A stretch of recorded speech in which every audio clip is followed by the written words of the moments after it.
This video is brought to you by Squarespace.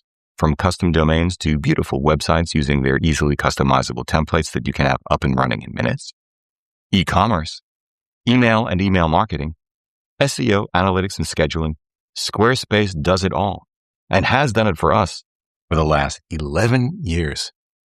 If you are a small to mid-sized business in any industry, Squarespace is the place to go for all of your website needs. Hop over to www.squarespace.com/Hugh for a free trial. And if you like what you see and want to move forward, receive 10% off your first order by using the discount code Hugh at checkout. Thanks, Squarespace.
Hey everybody, I'm Hugh Brownstone for Three Blind Men and an Elephant, and every image you saw in that montage was shot solely using this bad boy, LUMIX's brand new L10. Every single one of them. Well, a pair of them actually, as Claudia and I shot at the same time, in the same locations, telling each other when we weren't so wrapped up doing our own work what the other one should be shooting. Man, we love what we do. I brought a 44 megapixel LUMIX S1R2 with us to Osaka for comparison, their new 40mm f2S attached, which is a great combo, but it ended up spending the majority of its time in a bag in our hotel room. And that right there is the most important thing I can tell you, I think, about this LUMIX L10. Not the specs, not the sensor, not even the price. $1,500 regular, $1,600 for the launch edition with the threaded shutter release. I like that. But really, just that. It is a low-friction, practically vanishing camera, great in hand, lovely image quality even at 17 by 22-inch prints, although without the headroom for cropping the crap out of its files, like we can with our core 61 and 102 megapixel bad boys from Sony, Leica, and Hasselblad, or our 44 megapixel S1R2 as well, nor the utterly impeccable lenses we choose to use with them hold that thought. Which, like the LX100 Mark II I reviewed 7 years ago now, and Leica's Deluxe 8 I reviewed 1 year ago, especially coupled with the small rig grip and thumb rest designed specifically for it, defies expectations once again, including my own.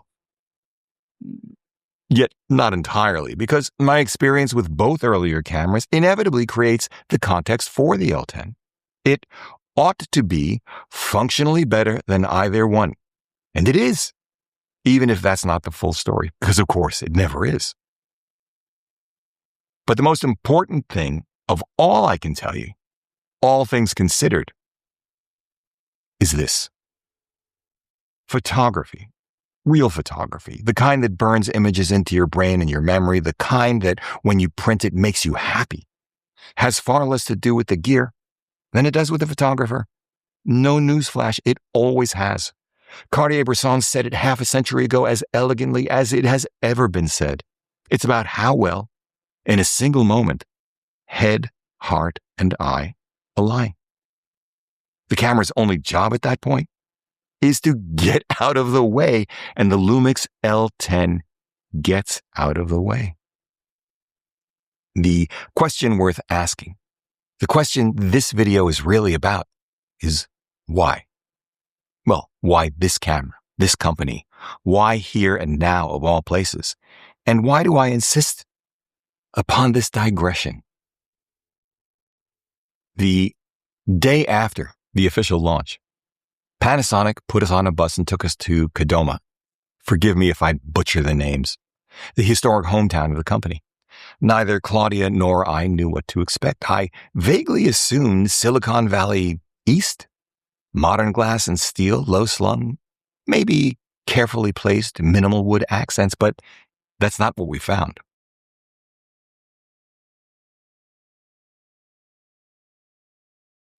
We saw large buildings that looked like places where things are actually built. Worn, not polished. We walked outside through narrow alleys, passing residences a stone's throw from factory floors. Small, neat, organically grown homes over time. We realized we were traversing a company town, aging in real time, in a most human way. And then, after 10 or 15 minutes more, a clearing opened up ahead, and there it was. A beautiful, brand new, large public library and civic space, scaffolding and major equipment still nearby, a collaboration between Panasonic and the city of Kadoma.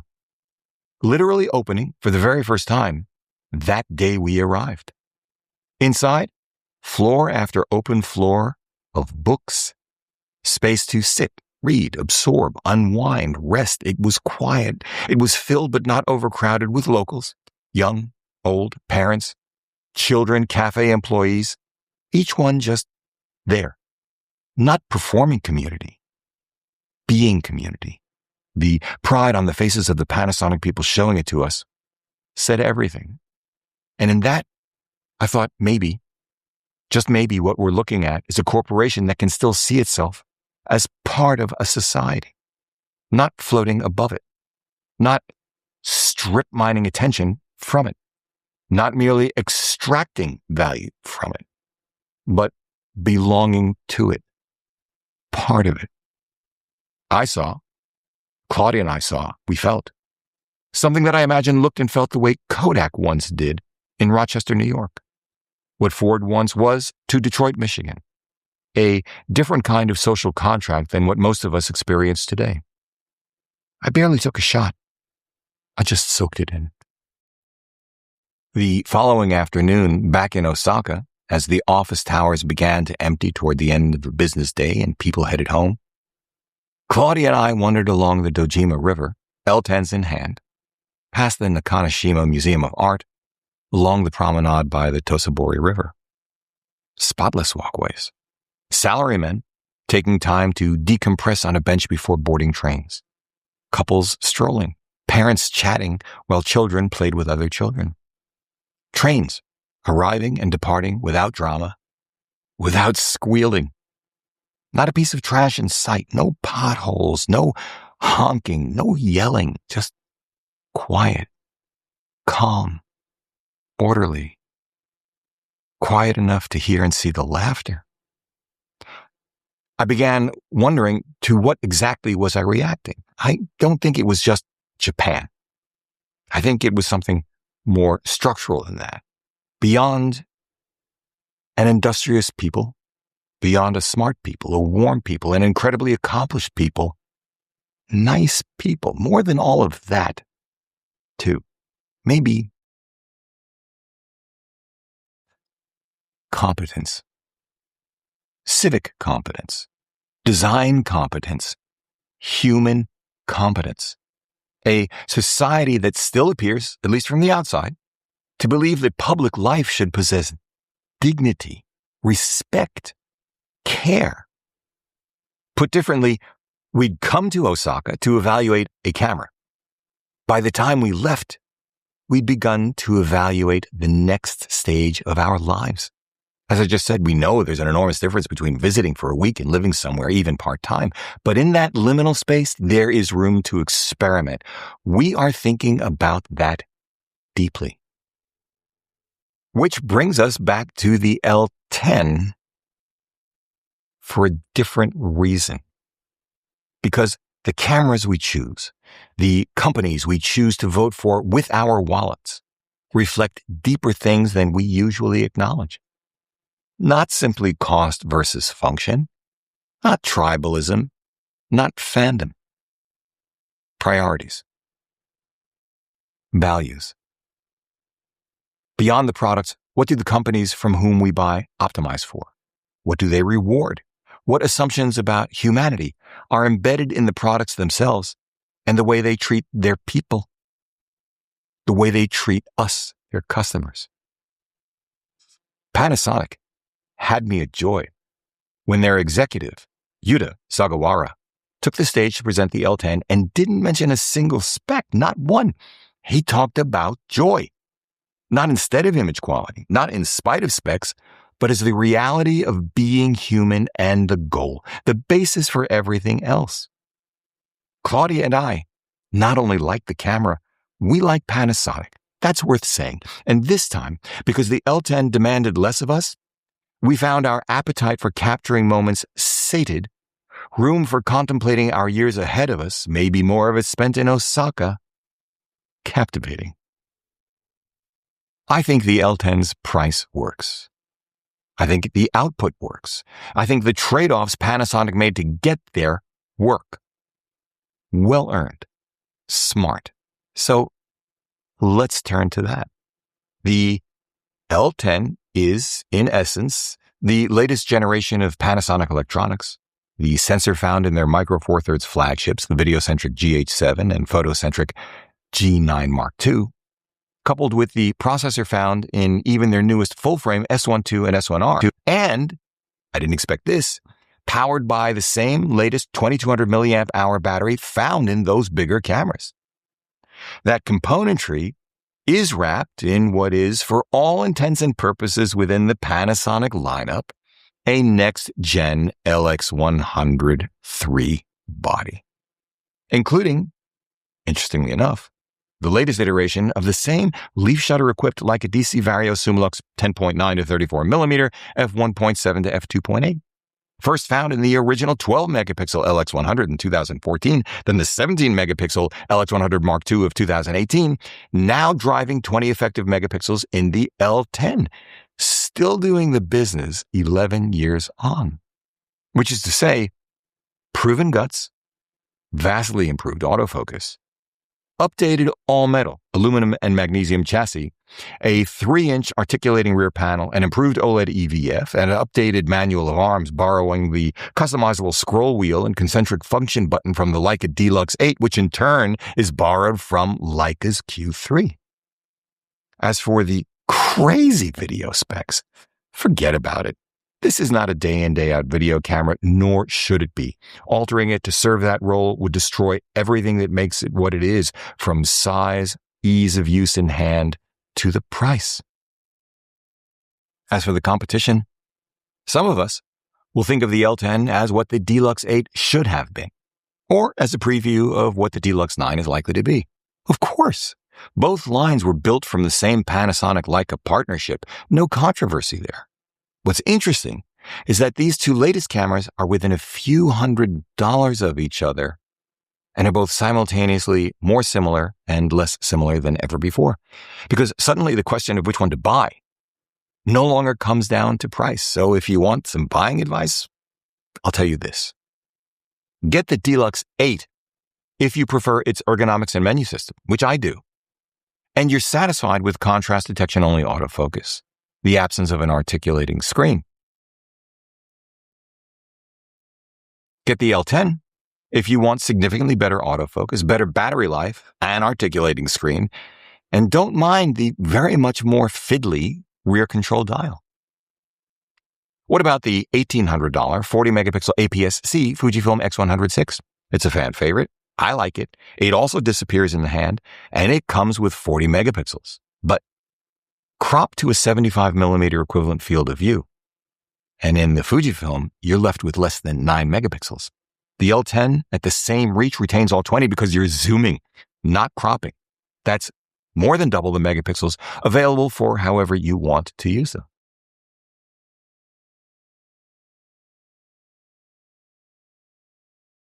At the wide end, the X100-6's optional auxiliary lens adds 150 grams, another $400, and it only gets you to 28 millimeter full frame equivalent. This matters materially to me.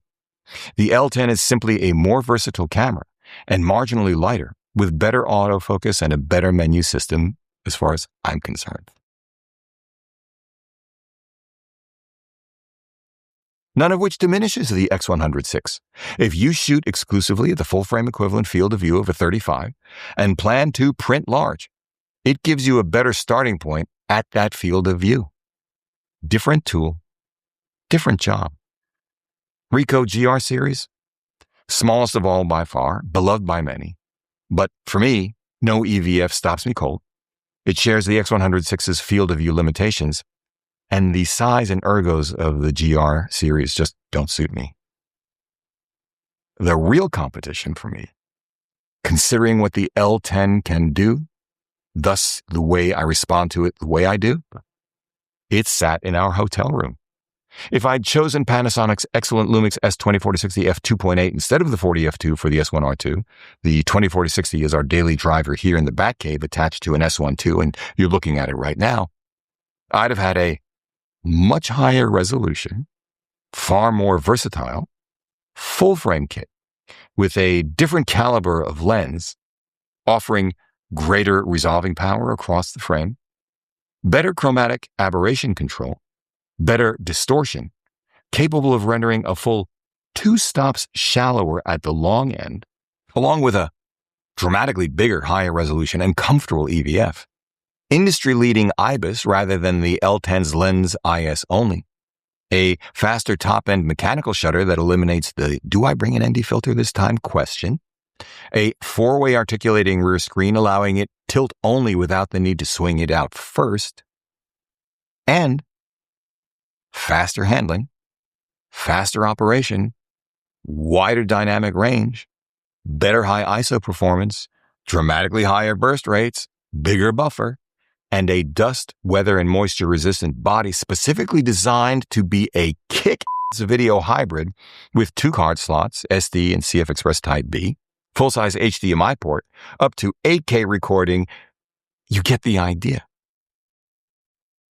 If I headed out the door with the intention of capturing images I would then drop between 600 and 1,000 on per metal print, put up on a wall 5 or 6 feet on the long side, or I could take only one camera to do everything including YouTube production.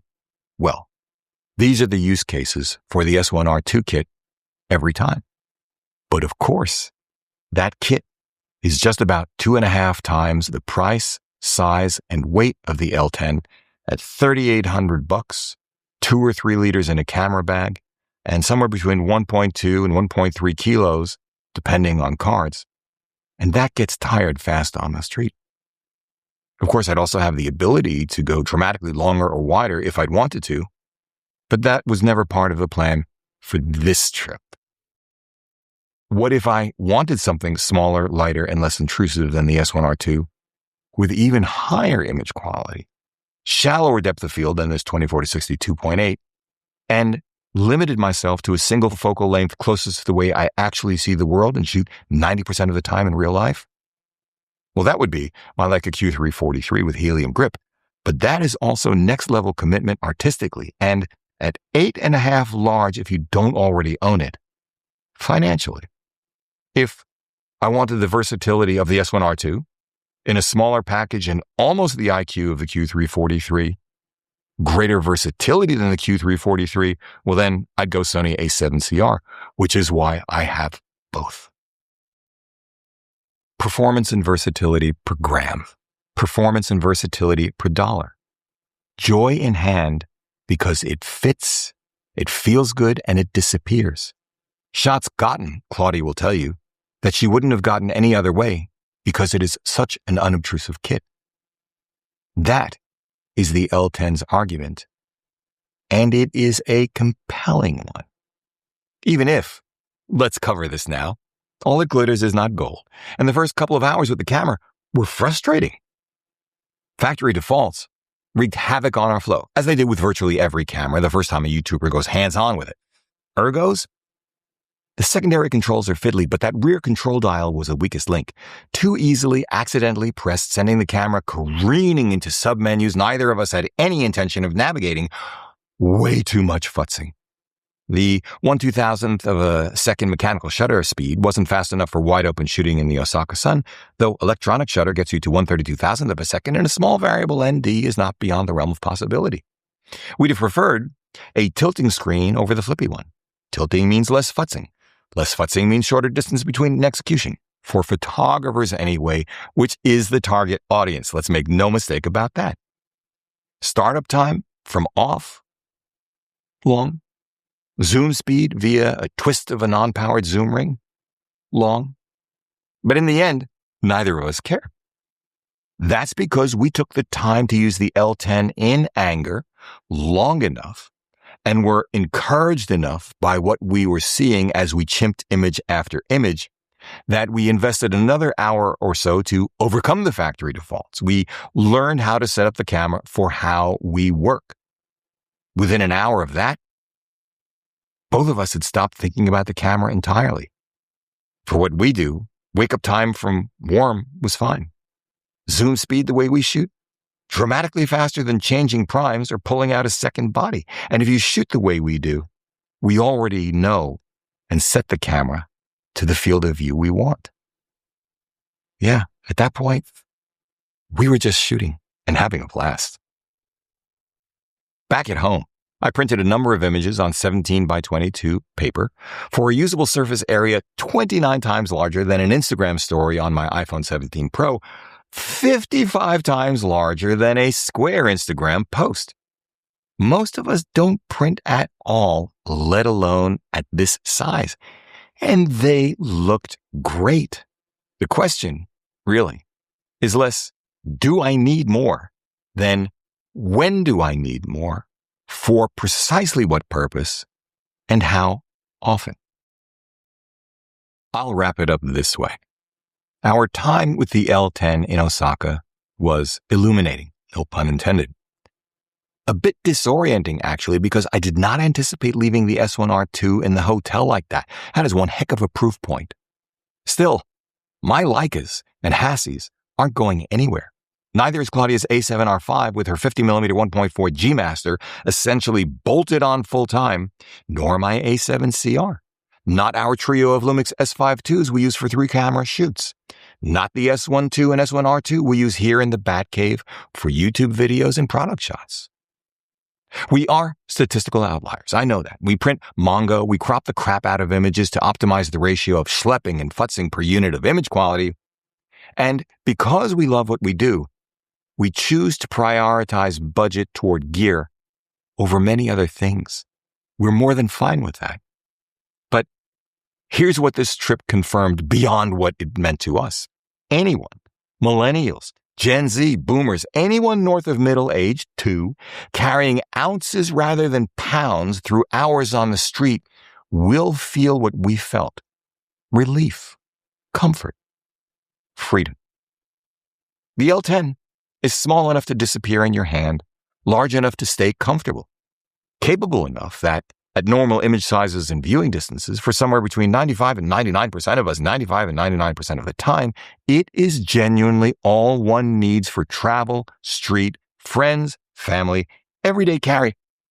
You know, even for photojournalism. It's a great enthusiast camera when your enthusiasm doesn't extend to sports or wildlife.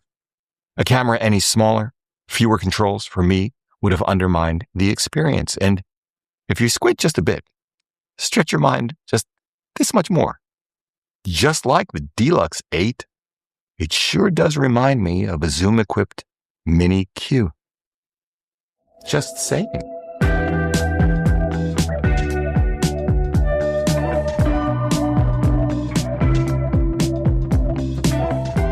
This video is brought to you by Squarespace. from custom domains to beautiful websites using their easily customizable templates that you can have up and running in minutes. E-commerce, email and email marketing, SEO, analytics and scheduling. Squarespace does it all and has done it for us for the last 11 years. If you are a small to mid-sized business in any industry, Squarespace is the place to go for all of your website needs. Hop over to www.squarespace.com/U for a free trial. And if you like what you see and want to move forward, receive 10% off your first order by using the discount code HUGH at checkout. Thanks, Squarespace. If you like what you've seen here today, please give a thumbs up, subscribe to the channel, join the conversation in the comments section below because this is an exceptional audience. If you'd like help with a portfolio review, gear selection, finding or honing your artistic voice, sign up for a one-on-one mentoring video call via Zoom at 3bmep.com/booking. Finally, please consider supporting our work by using the no-cost-to-you affiliate links down below, sending us coffee money via PayPal, or most especially, joining us on Patreon, links down below as well. However you choose to support us, as always, we thank you for it.